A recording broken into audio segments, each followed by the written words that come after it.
Hi everyone. तो आज से हम स्टार्ट कर रहे हैं दूसरा क्वेश्चन हमारा। नेक्स्ट क्वेश्चन हमारा वेब डिज़ाइन सिस्टम डिज़ाइन का क्वेश्चन है। Design a web crawler.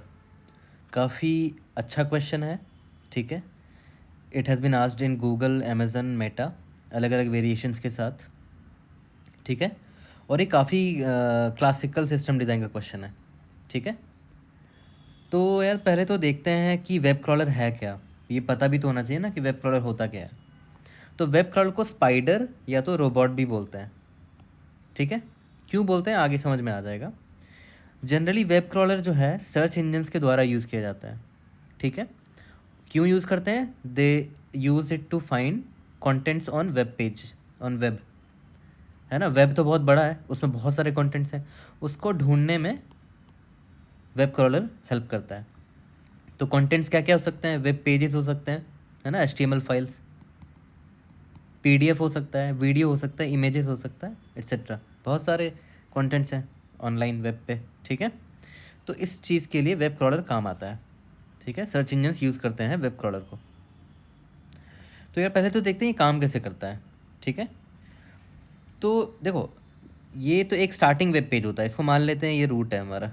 ठीक है। जो पहला वाला है मान लेते हैं ये रूट है हमारा। तो इसमें बहुत सारे URLs होंगे, है ना। तो क्या करता है ये, उस वेब पेज में जितने URLs है उन पर फिर विजिट करता है। जैसे ये पहला क्या है, A.com है, तो ये A.com पर चला गया, है ना।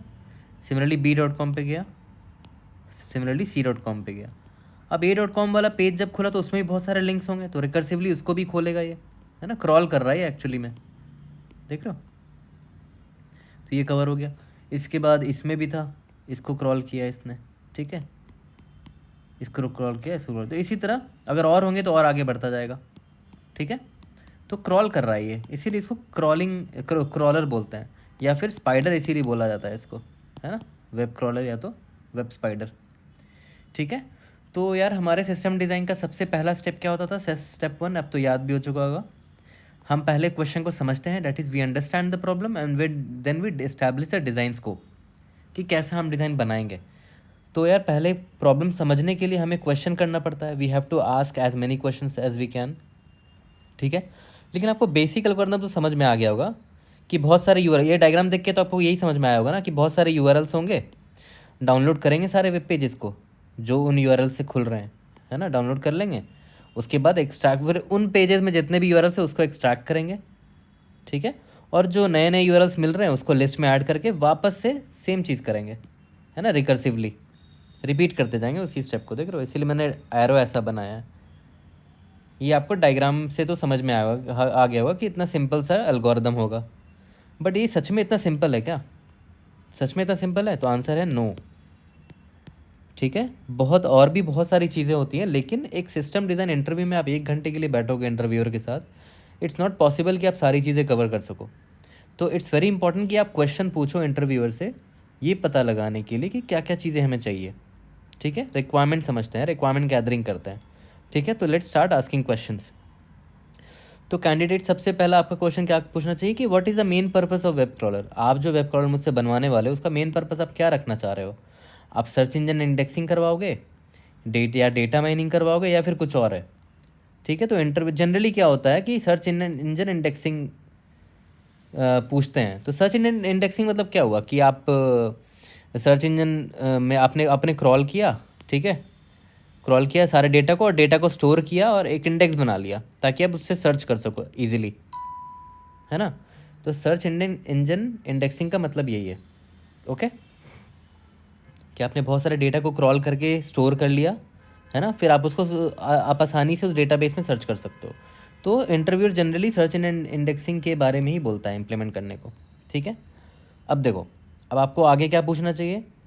सबसे ज़रूरी क्वेश्चन कि कितने वेब पेजेस हमें स्टोर करने होंगे, कलेक्ट करने होंगे पर मंथ, है ना। ये तो बहुत इंपॉर्टेंट क्वेश्चन है, क्योंकि आपको इससे पता चल पाएगा कि आपको डेटाबेस कितना बड़ा रखना होगा, है ना। तो ये इंपॉर्टेंट क्वेश्चन है, how many web pages does the web crawler collect per month. ठीक है। तो इंटरव्यूअर बताएगा कि 1 बिलियन वेब पेजेस। ठीक है, बहुत बड़ा वैल्यू है। ओके, आगे बढ़ते हैं।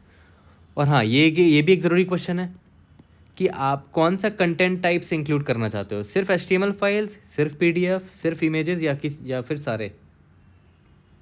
ठीक है, तो इंटरव्यूअर जनरली क्या होता है कि for the sake of simplicity HTML ही बोलते हैं सिर्फ, कि चलो सिर्फ HTML पेजेस को ही हम इंक्लूड करेंगे अपने वेब क्रॉलर में। ठीक है, आगे बढ़ते हैं। आपको क्या पूछना है next, do we also need to store the downloaded web pages. देखो, जो हमने वेब पेजेस को डाउनलोड किया ना, उसको कहीं पर स्टोर करके भी रखना है क्या?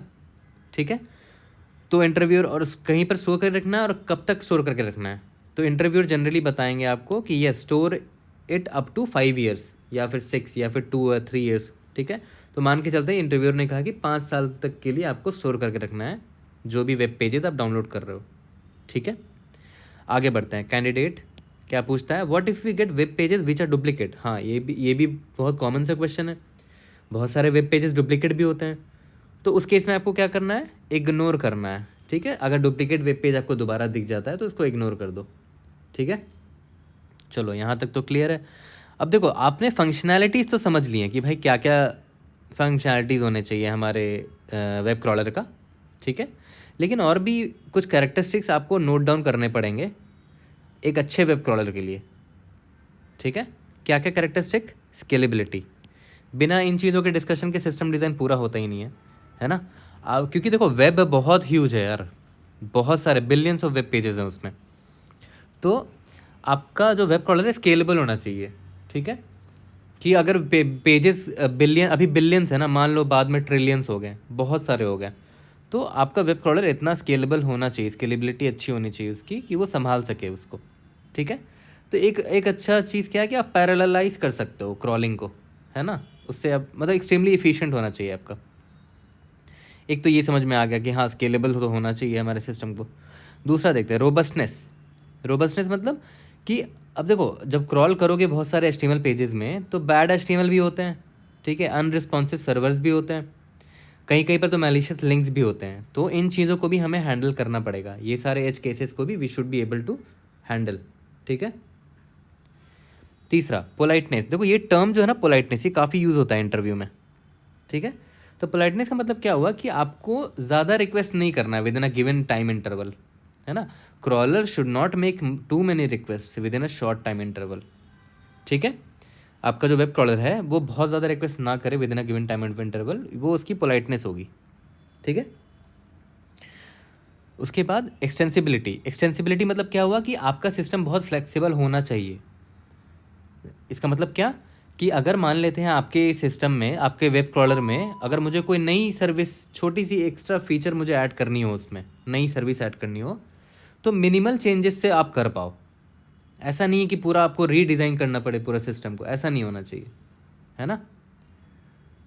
आपको एकदम मिनिमल चेंजेस से आप न्यू फीचर भी ऐड कर सको, ऐसा होना चाहिए आपका system. It should be very flexible. ठीक है, मान लेते हैं फ्यूचर में आपको बोला गया कि चलो HTML फाइल्स तो आप कर पा रहे हो, अब इमेज फाइल्स को भी क्रॉल करना है। ठीक है, तो मिनिमल चेंजेस के साथ आप कर पाओ ये फीचर, आपका सिस्टम एक्सटेंसिबल होना चाहिए। ठीक है, तो ये हमने जितने इन्फॉर्मेशन इकट्ठे करने थे कर लिए। ठीक है, ये हमारा स्टेप 1 ऑलमोस्ट कंप्लीट हो चुका है। अब देखो, इन्होंने कुछ डेटा हमें प्रोवाइड किया था, आप याद करो, 5 साल के लिए बोला था डेटा स्टोर करना है ना। हमने क्वेश्चन पूछा था उनसे, तो उन्होंने क्या बताया था कि 1 बिलियन पेजेस होंगे, और कब तक स्टोर करना है, 5 ईयर्स के लिए, है ना। तो एक काम करते हैं, इसका back of the envelope estimation करते हैं नेक्स्ट वीडियो में। ठीक है, तो नेक्स्ट वीडियो में हम क्या करेंगे, back of the envelope estimation. ठीक है, तो see you guys in the next video, hope to learn more about this. Okay, thank you, bye bye.